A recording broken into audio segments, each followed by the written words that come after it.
Are you a creator looking for a lightweight lens that's also very low profile, yet you don't have any image quality loss? I might have found a lens for you.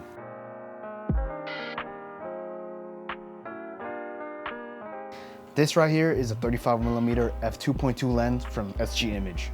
What is crazy about this lens is I've only had it for about a week, but I cannot stop using this lens.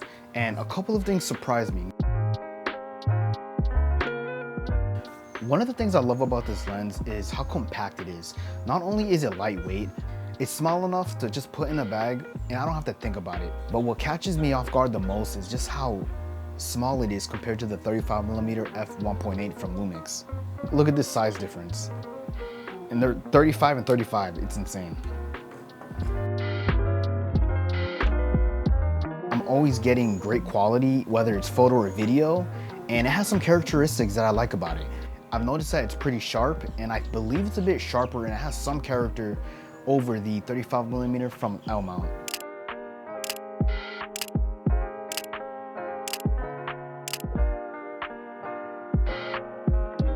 So I wouldn't say the build design is cheap because it doesn't feel cheap in any way.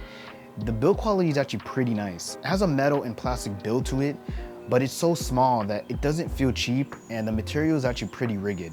One of my favorite things that they included with this lens is they have an interesting looking lens cover for it. And it just has such characteristics. It reminds me of a Fujifilm camera. It just has a vintage look to it when you have it on. But I love how lightweight it is.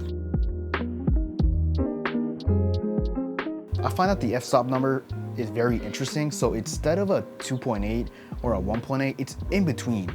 So it's an f2.2, and I just find that very interesting because I'm not getting many photos that look alike in the sense of if I take a 35mm f1.8 or f2.8, they just have a distinctive look to it and I'm just really enjoying the lens.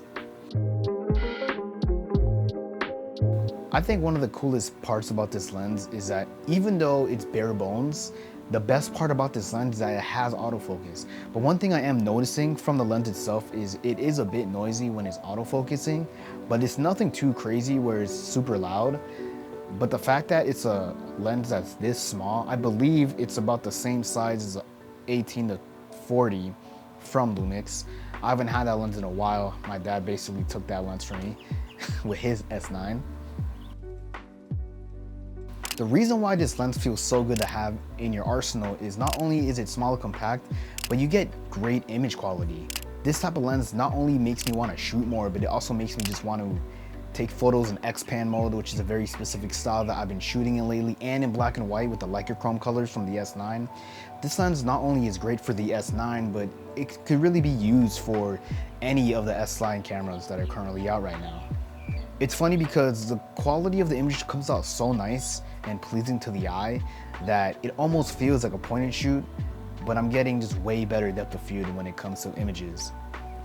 If you're a Lumix shooter looking for a small lens, you cannot go wrong with not only in pricing, but in durability and just portability as well. It's an all-around great lens that really caught me off guard. I was not expecting to like this lens as much because I wasn't sure how big or how small it was compared to the images I saw online.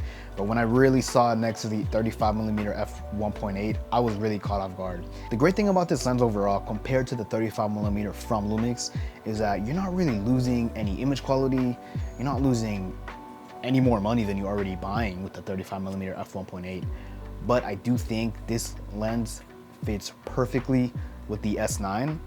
If you like this video, follow and subscribe and see what I'm up to in the next video.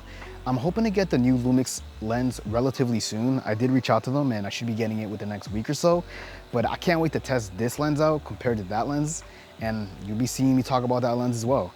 If you like this video, come check my page out and I'll see you in the next video.